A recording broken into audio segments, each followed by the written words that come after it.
This show is powered by BL3P, the Lightning-enabled European Bitcoin exchange. Connect the world.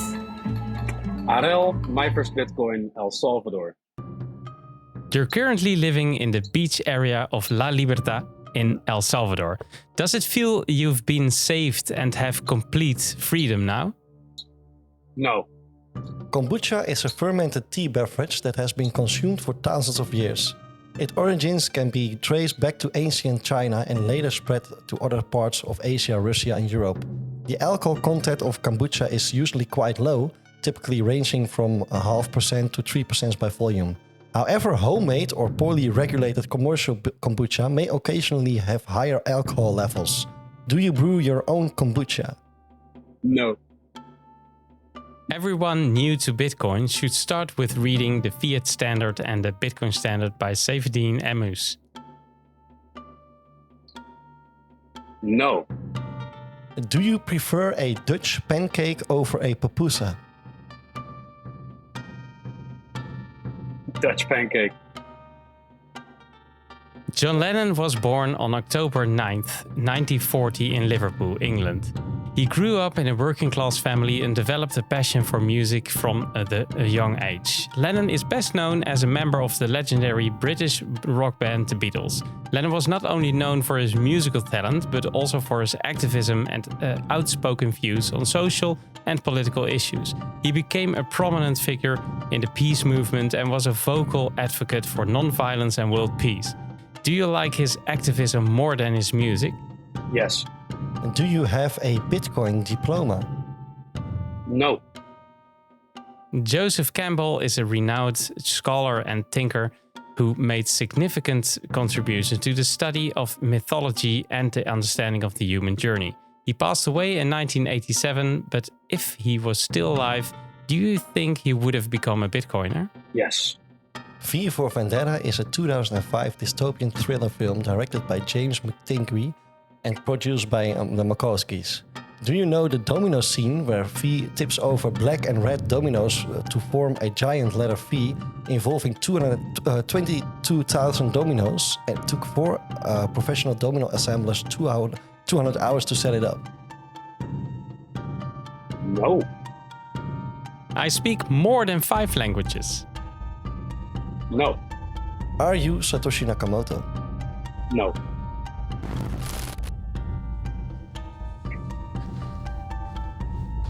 Welcome to the Connect the World weekly podcast. I'm Edward. And I'm Steph. We are ready to take you with us into the beautiful world of the Lightning Network. Enjoy the ride.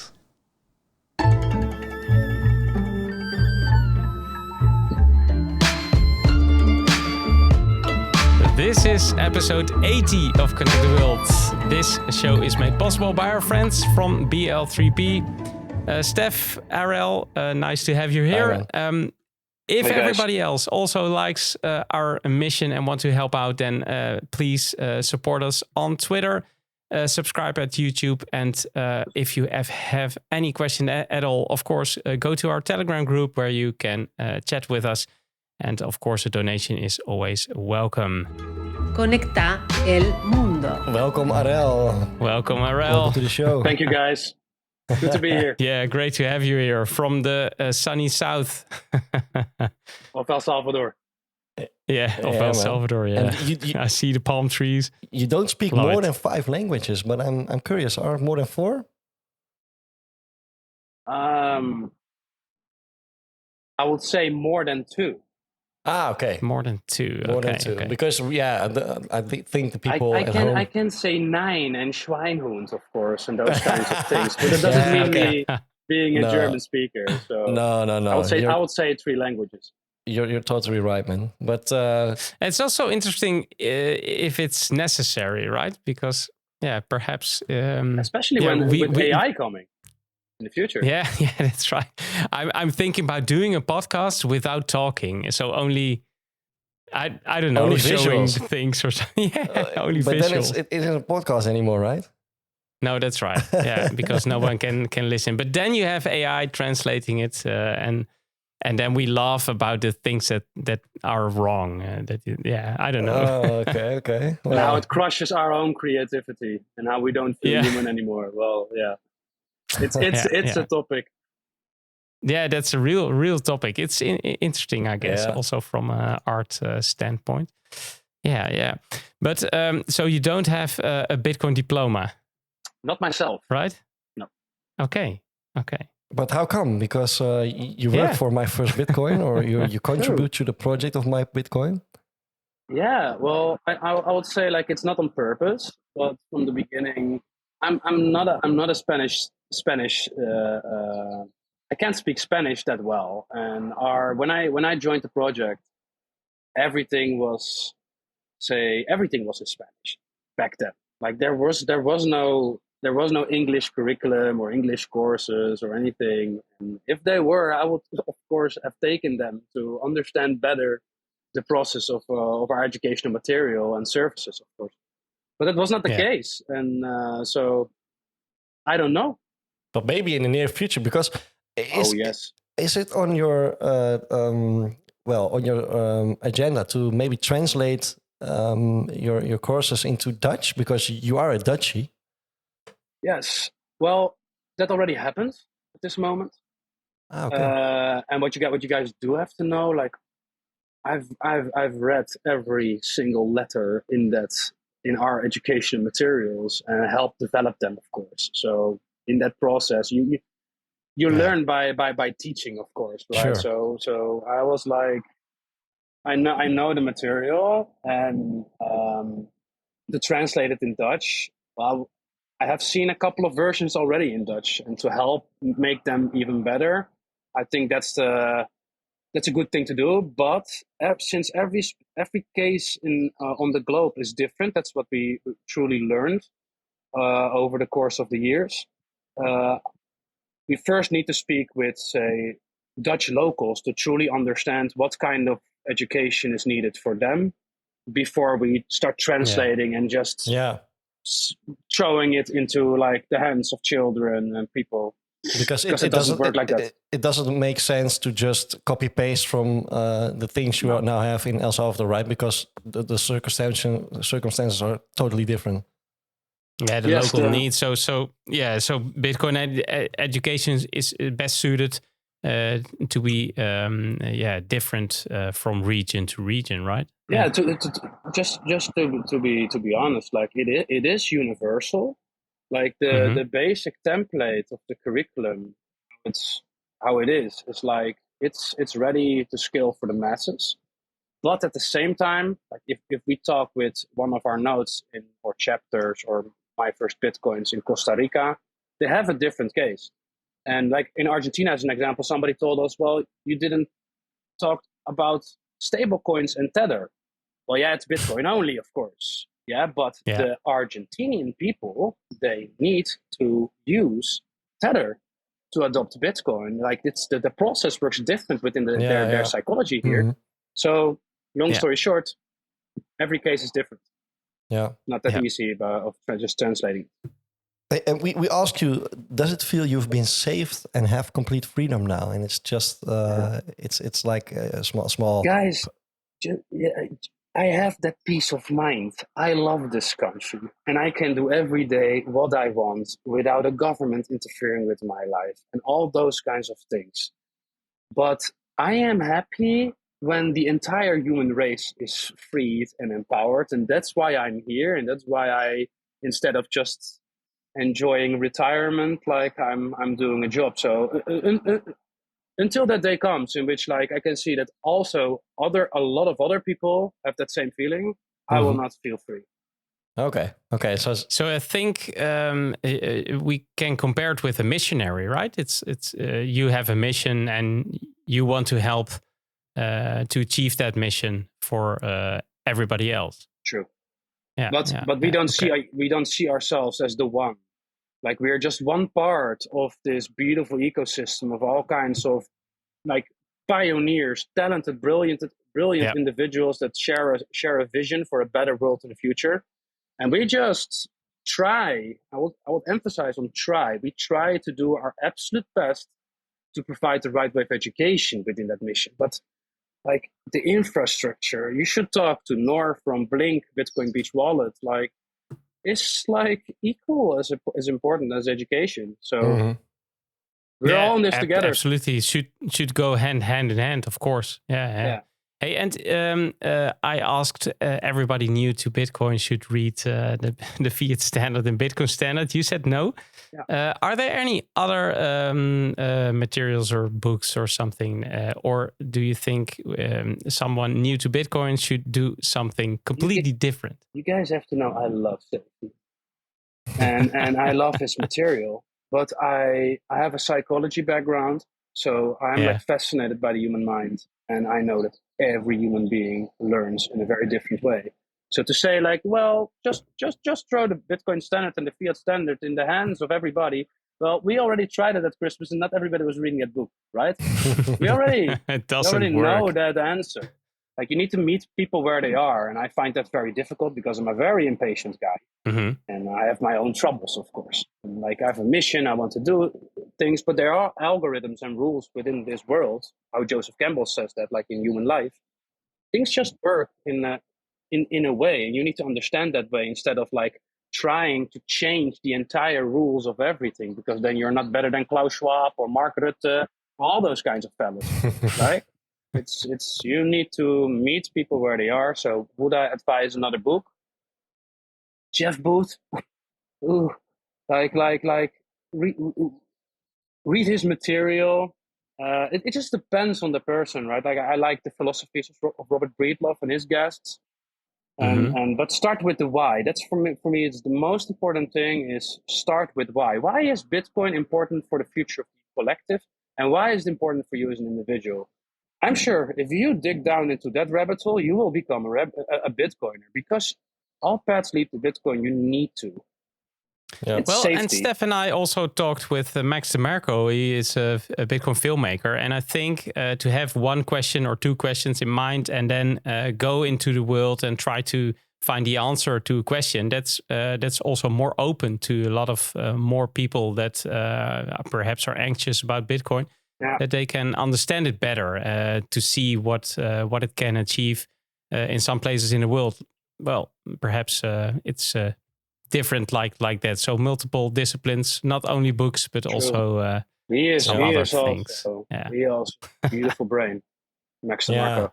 Great guy. Yeah, he is. Great guy. Seriously, yeah. Okay, guys, let's because we didn't even enter the 21 minutes yet. No, that's right. We prepared all kinds of questions for you, Arel, about MiPrimerBitcoin or my first Bitcoin. But it has to be in the 21 minutes. So if you are ready, Arel and Edward, of course, we would really love to. You asked me. I'm a guy for a 4-hour podcast. So, like, you need to lead me. Right? Yeah, this will be a challenge. Yeah, because this is very digestible, so it's very short. But let's get to give the it point. a try. Okay. Yeah, let's do it. Guys. Соединим этот мир. All right. Well. We've said it before also. My First Bitcoin makes unbiased and free Bitcoin education possible in El Salvador. Please elaborate. Why is it so important to have unbiased and free Bitcoin education anywhere in the world? Well, from my perspective, the collective goal is to get to a hyper-Bitcoinized world, right? We want mass adoption. This technology, because we know it will do beautiful things to humanity. Like, humanity afterwards will explore and do things without interference from corrupt people that only care about themselves. But when we dive in history, people don't adopt or do anything if there's not an early adopter and early innovator phase. Like, it just works like that. And that early adopter and early innovator phase always gets ignited by education. If people don't understand something, if people don't understand why it's good for you to take a walk once a day, as an example, they will never take a walk once a day because they rather watch a show on Netflix, as an example. But you have like 1,000 examples, but the information, why is it important that it's unbiased and free, as an example? I would rather take a dive into unbiased and impartial and independent. It's like there is so many information out of there. And people get scammed, guys. Like, you guys are nerds, and you don't get scammed by shitcoinery and all kinds of things. But you should see what happens with people. And they need factual information. They need quality. And they need a way in which they can come to their own conclusions, instead of we stuffing in like, okay, this is the fiat system, and they're motherfuckers, and I'm sorry for my language, but no, indeed, it's so but it's very important to give them the facts and to emphasize on why it's important for them as an individual and how it works, and to bring it in a very easy, impartial, independent way, like not biased, not influenced by anybody. And we don't have a business model as an example. We just try to do work that benefits humanity. And again, we try to, guys. We do our best. And we want to learn from history. There are beautiful pioneers in history that failed. John F. Kennedy, like Gandhi, Jesus Christ is an example. Those are all people that tried to, from their vision, change the world. But you need to learn where they were mistaken. You need to learn from the mentors to do it in a different way, and making it unbiased and in a decentralized fashion, so that there's no central point of authority, no central point of failure, and no point of return, of course. That's very important. That sounds brilliant, but it's all copy-paste from the Bitcoin ethos, of course. We want to learn from what Satoshi did, of course. Yeah. And with My First Bitcoin, you help address financial inclusion in developing countries through the use of education. What are the differences that you now notice in people who you have helped through Bitcoin education? Well, the people that get it get so bizarre inspired and empowered. So that they, how do you say it? Like, when you reach a person with the right kind of approach and the right kind of information, right way of education, what we see is like they transform their lives. And that's our mission. Like, the founder started this because he believes that impartial, independent community, that Bitcoin education empowers the individual, especially when you scale that to the masses. So what do we see is with people is like, after they graduate or understand this, they start integrating Bitcoin with their lives. They do something with it that suits them personally. Some become teachers, some offer themselves to Bitcoin jobs. They start looking to the world in a very different way, and they finally, and that's the most beautiful thing, they finally see opportunities, because they didn't have those opportunities here that we had. But they have now, like, they have a way in which they, by design, by code, know that it is incorruptible. Like, this is an industry, you want to be a part of it. Like, this is good for you and for humanity. And do you also think this perhaps will give some kind of head start for these particular places in the world, like Costa Rica? You've said it before, El Salvador also, of course. Then compare it to the US and Europe. Do you think US and Europe will lack something or stay behind with this innovation? Because if we teach everybody else Bitcoin, then what will happen to the rest? Or will it follow, or is it not necessary? It depends on the leaders, of course. But it's so ironic. Like, developing countries... It is. Who are hurt most by corruption and the history of the International Monetary Fund, all those corrupt institutions. Like, I like to speak freely about those institutions. I don't like them at all. But these countries are so hurt. And as an example, let's take El Salvador. Mm-hmm. We all know that fiat system is going to collapse. So we don't need to take a deep dive into that subject, because there are brilliant people that can, like, tell you why. This entire economy is going to collapse. The old world is going to collapse, and there will be two new worlds. Like, that's the start of it. Like, that CBDC credit, social credit, corrupt system in which, like, the Netherlands and the States, they have a chance to enter that. Like, we're not sure how the future unfolds, but that will happen. Yeah. El Salvador, on the other hand, it's like embraced Bitcoin. And the economy is already, this gross domestic product has it's going up in 2 digits a year. It's crazy. It's not a bull market, guys. It is terror at this moment. Yeah. But long story short, what's the world going to do? Do you guys think when a once corrupt and very uninteresting and very dangerous country with no opportunities, no future, suddenly improves literally on every important aspect of a good functioning society? What will happen? Well, there will be leaders in the world that will say, like, okay, they're doing something good. We need to understand what they're doing, and we need to do it in our way also. And there will be like suckers, laggards, shitcoiners. Well, are there any particular success stories or cases or case studies that you could share with us which you have guided from your role within My First Bitcoin? Oh, multiple, man. But the most beautiful I want to share is like a guy named Napoleon, our country manager, or our community manager, and a brilliant teacher. He worked at a bank a couple of years ago. And he was fired from his job. So he started working at Uber, just delivering. He has like 2 sons. Life is not that easy for somebody like that.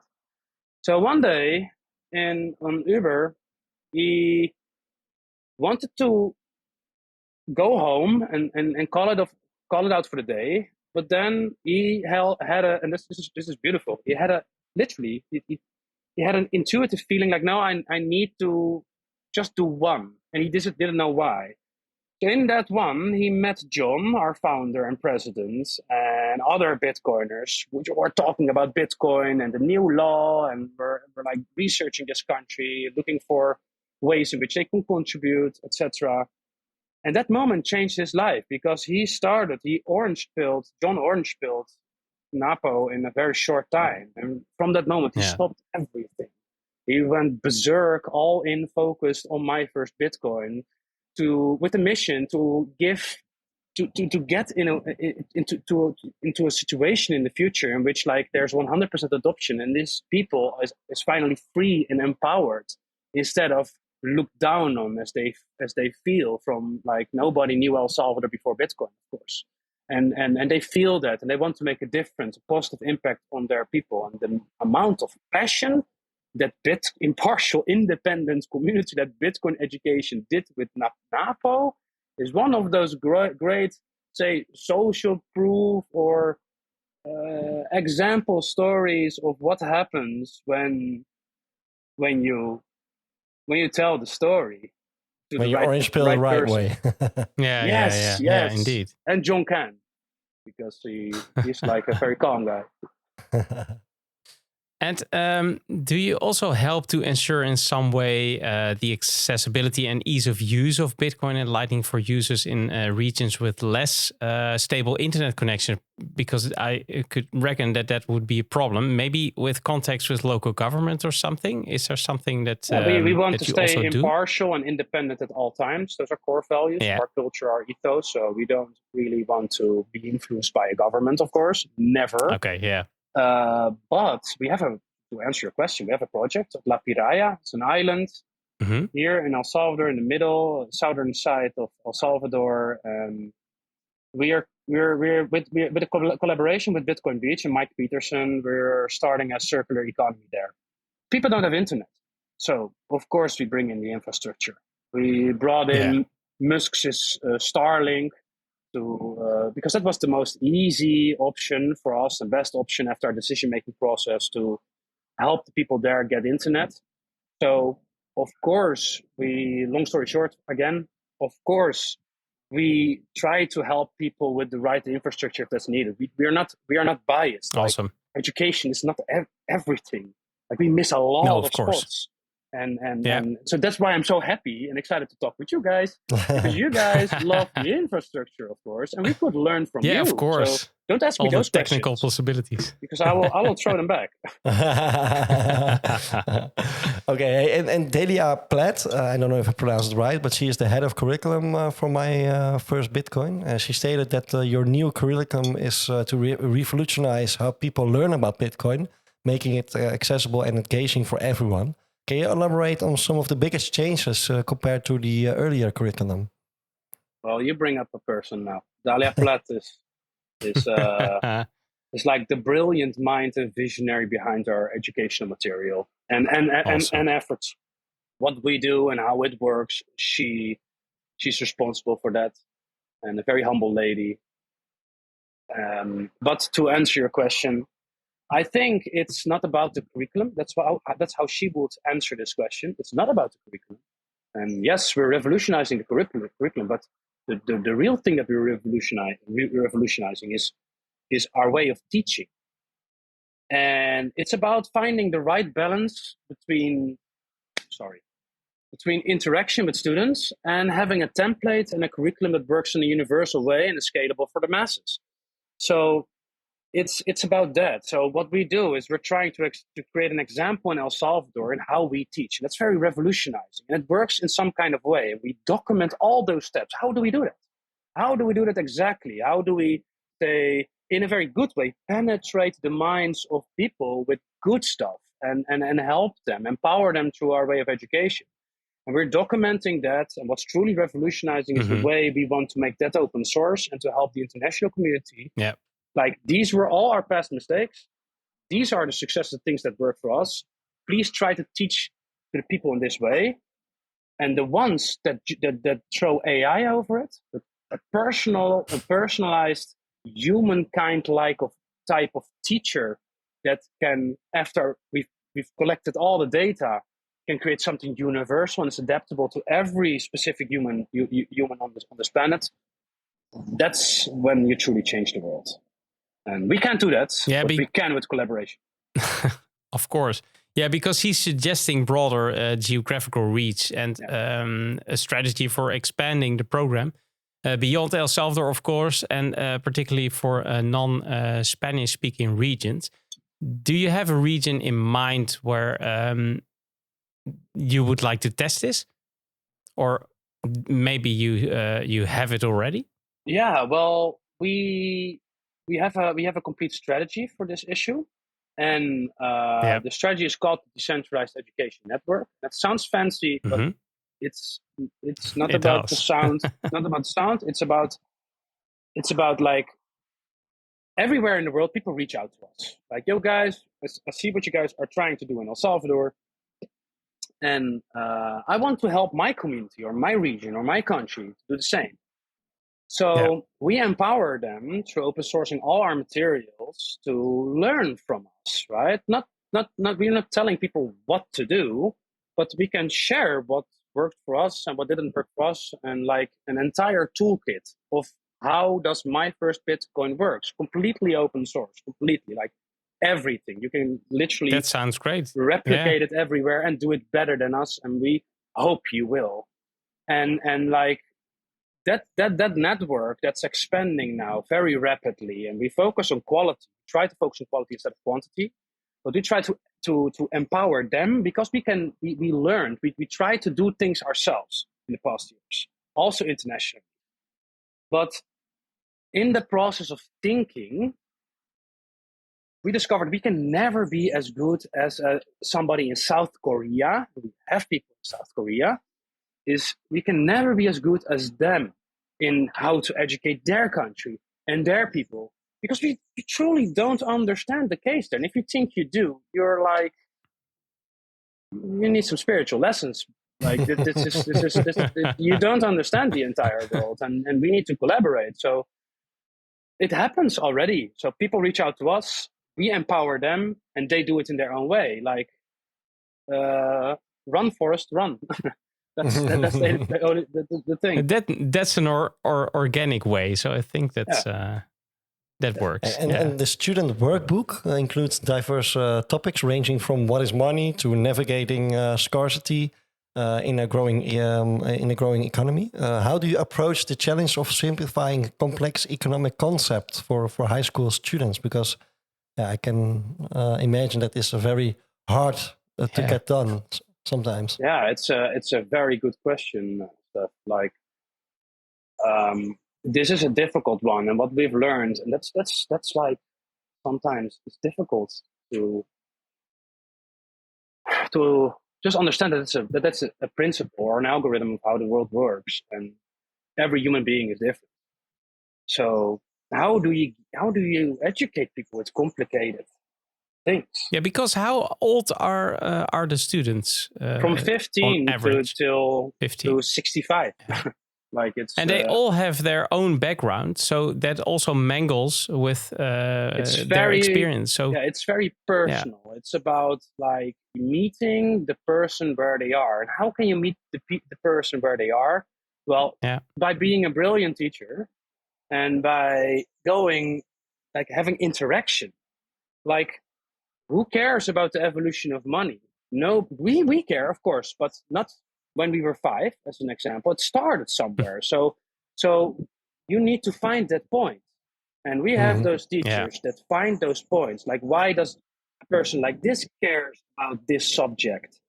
And then you go into the interaction. And the most beautiful thing is those are very truly revolutionizing, are the activity ideas of Dahlia. Because Dahlia, she has specific activities, and I will not tell them here because you need to speak with her. She can, nobody can explain them like her. Talk to her. But the way she explains inflation, guys, is like a 2-3 minute activity in which everybody will get it. And you will forget about all the difficult things that you understand about Savedine's books, but make you feel intellectual and intelligent when you speak on the Christmas table about the subject. But nobody really understands that. And if you want to go to the masses, you need a new approach. But but that's interesting because I think a lot of more people, not only there, but also in the fiat world, need to understand that more and find that difficult. So the understanding, or to make people understand it, financial education is very important. Yeah. I was thinking, you said it before, but what additional measures beyond Bitcoin education need to be implemented to effectively address the issue of high unbanked population in certain regions of the world? Because education is only one thing, of course. We talked about this infrastructure. Yeah, infrastructure. So that's the main that beautiful lightning network as an example. That those rings of fires that you guys talk about. Yeah. We have our CTO loves this, so you should talk with him about. Are you in a ring of fire? No, he builds those. He tries to build those things, but he can never do that like you guys, of course. But it's the infrastructure. We need ease of use tools. Guys, as an example, we need to be responsible over our own lives to navigate this future. So a self-custodial wallet is very important. But brother, take a walk into humanity and you will see that ease of use, without ease of use, you will never get to that adoption. So there's a woman that I truly like, that's Nora from Blink, and she has a custodial wallet. But she has a big reason why. Because she cares about the adoption and bringing people on board for their first Bitcoin experience. And later on, we get smarter. Like, guys, we started at exchanges. Like, what an inspiring story. No. That's absolutely right. That's the thing. And maybe we feel ashamed by it. But I think it goes hand in hand, because the innovation wasn't that far to have these possibilities. So these possibilities would never have been here if not for that first on-chain layer with all the other brilliant, right? Like things attached. I know that you guys have a time limit, but Mahatma Gandhi said like first they love, then they ignore, then they fight you, and then you win, right? They laughed about Bitcoin back in the old days, and they ignored it for too long, and they made it so robust and resilient. Like, if you finally get this, like it's, you feel finally we have that sword and that shield, and nobody can stop us, right? And like the props are going to those guys, like they did the job, and that's the infrastructure we need to keep building on in the future. And cypherpunks, they want to. Well, the time's ticking. Let it go. Well, let me ask you one more question, because it's also an important one, I guess. The success of My First Bitcoin, but I think Bitcoin education in general, is evident from the increase in the number of students and students that educated this year compared to the previous one. How do you intend to scale your operations to accommodate a potentially much larger number of students in the future, which will happen, of course? Oh, thank you for this beautiful question. Like, you can take the time in finishing it. We don't want to focus on quantity. We don't want to focus ourselves on, say, saving the world from what could have happened in the future to humanity. We cannot. So what do? We focus on quality, making sure that we document the most best way of orange pilling and onboarding people, and to make sure that we empower. That's our strategy. So your how question, this is the answer.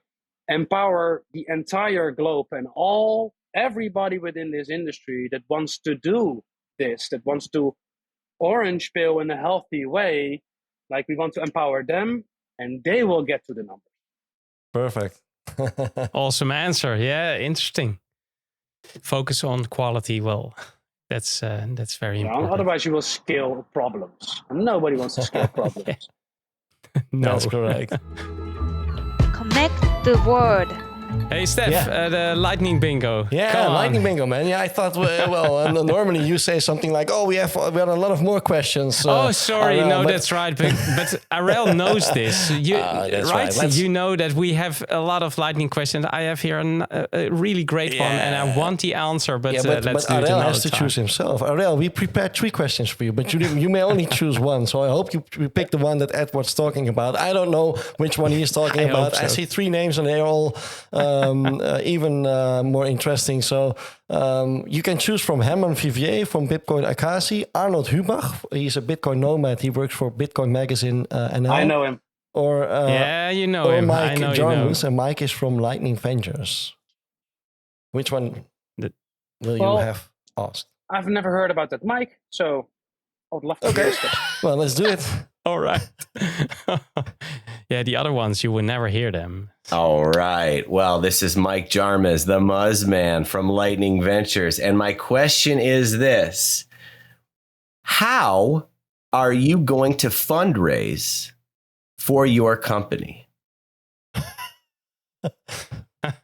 How am I going to fundraise for my company? I don't have a company. We are a non-profit, but we do raise funds. And we have a very intelligent guy that's running the department. So I would love to put him here. Yeah. But I'm going to try to answer the question and how we would answer this question. And it's like, we only want to work and to do business with the people that believe what we believe, that see what we see, that feel what we feel, and that think what we think, and that have like a skill, that are in here for the right reasons, that want to support us because they care about the future of humanity. We don't care about like some 20K or 100K from some big shot that wants to put his stamp on our diploma, because we are impartial and independent, and we need to stay true to our values and to ourselves. So how would we raise funds? I would not say a strategy. I would say just being human and have conversations with people. It's not that difficult to raise funds when you just have a great conversation with a great individual that has a lot of money and a good heart, that doesn't have the energy anymore to create things themselves. So we can get that money and we can give some credits, of course, and we can do great things with it. But one of the most important lessons that we've learned is not enough to have like a beautiful story as what I'm trying to do, what's coming out of the mouth. It's, you need to back it up. You need to have like, we have like a virtual data room with all kinds of metrics and sheets, and it's like the blockchain, but MPB's blockchain. Like it's a way to check. It's a way to see everything and to verify for yourself that you're not giving your money to some kind of an idiot that doesn't know what to do, or has the wrong intentions. That's most important. No, you back it up and you work with the right people and you have human conversations would be my answer. Well, and a couple of months ago, we saw the question that Jack Dorsey picked up, and he also helped out, right? Yes. Yeah. That was really nice. That protocol was new, and there was a conversation. He checked it out, and then it instantly works. So this is such a beautiful industry, guys. The vibe. That's the thing. It really I know is. it's a Monday Truly evening is. for you guys, but I love talking to you guys, and we're in this together, and we're going to create it. So forget about asking me if I believe about hyper-Bitcoinization. I know you guys have the question. I have the question there. We're going to look back in 10, 15 years, and we're going to enjoy a sound money and free economy, a free world that's irreversible. Awesome. Yeah, that's because of Jack Dorsey, right? and everybody. Great. Thanks again, Arel. Also. Connetti il mondo. Yeah, well, thanks for the inspiring talk, Arel. Yeah, it I really enjoyed was. it. Thank you. And, as always, guys. Yeah, love what you are doing. Love what you guys are doing there. Where can people follow you? You maybe have a Twitter account? I truly want to share. I care about my privacy, my security, and I truly don't care a lot about my personal accounts. So just follow My First Bitcoin on Twitter and our GitHub. Awesome. That's enough. Thanks. Yep. My First Bitcoin, it is. Well, thanks for listening to everybody else, and thanks for participating in the Satoshi Radio Rings of Fire. Arel said it before, Rings of Fire, man, come on. Yeah. Enter it. And of course, thanks to everyone helping out to connect the world with us together. If you like our content, then please support us in our mission. Visit our website, connecttheworld.live, where you can also donate and subscribe, like, and share our content on your favorite platform. We need you to complete our mission, connect the world. So keep those nodes running, sats flowing, and rings burning, and see you all next week on the same Lightning channel. Lagon, Arel. Buenas tardes. Ciao, guys. Bye-bye. Ciao. Ciao, ciao.